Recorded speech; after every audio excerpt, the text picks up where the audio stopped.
near a goldfish pond at 39 Ellsworthy Road, where Sigmund stayed until the house at Maresfield Gardens was ready. Lucian was extremely fond of Sigmund, and later flamboyantly wore his grandfather's fur-trimmed greatcoat around London. He refused to go to the funeral, causing a family scene. "Doing so would have been absolutely meaningless to me," he told writer John Gruen in the 1970s.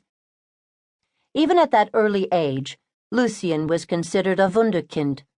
"I met him first in the winter of 1938-39, and he was already spoken of as a boy wonder," wrote one of his first chroniclers, Lawrence Gowing.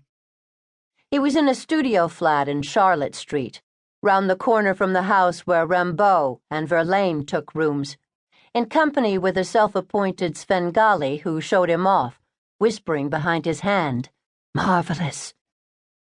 And something else, less tangible. He was also, notes Gowing, fly, perceptive, lithe, and with a hint of menace, characteristics which would remain lifelong traits. This slightly sinister quality was also observed by Stephen Spender, one of the first to reproduce Freud's work, who thought of him as totally alive, like something not entirely human, a leprechaun, a changeling child, or, if there is a male opposite, a witch.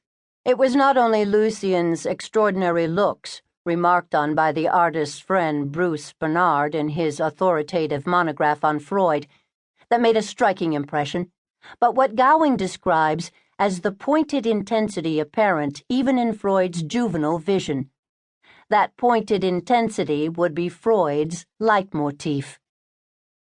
Lucian Michael Freud was born in Berlin on December 8, 1922. His middle name refers to an archangel, as do those of his two brothers, Stephen Gabriel and Clement Raphael. His father was Sigmund's youngest son and fourth child, Ernst, thought of by the family as a Glückskind, or lucky child. Although Ernst had originally wanted to be an artist, at least so Sigmund told his famous patient, the Wolf Man, in a discussion of his son's career, he decided on the more pragmatic profession of architecture. But he remained steeped in the arts.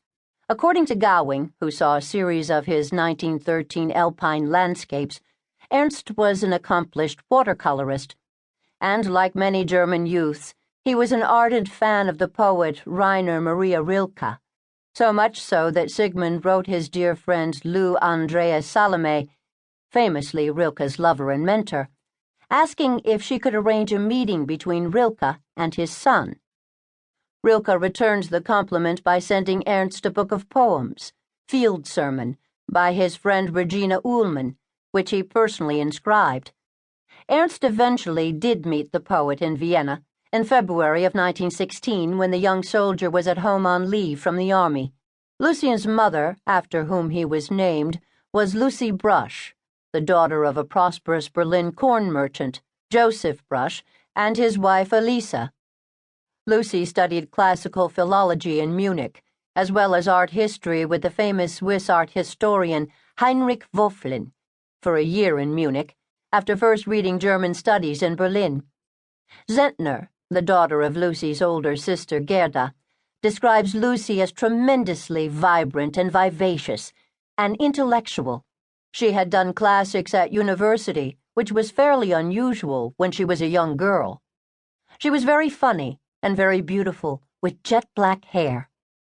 As for her background, Lucy's father was a president of the Corn Exchange in those days. It was a Buddenbrook sort of family. As Clement Freud put it in his memoir, Freud Ego, "My father's family was distinguished. My mother's was rich."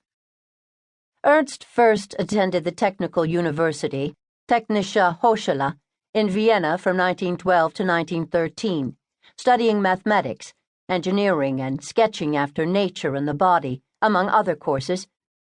In 1913, he left Vienna for Munich, where he studied architecture with Theodor Fischer at the Technical University Technische Hochschule in Munich, and according to Gowing, also took an art course. He volunteered to fight for the Austrian-Hungarian army in 1914.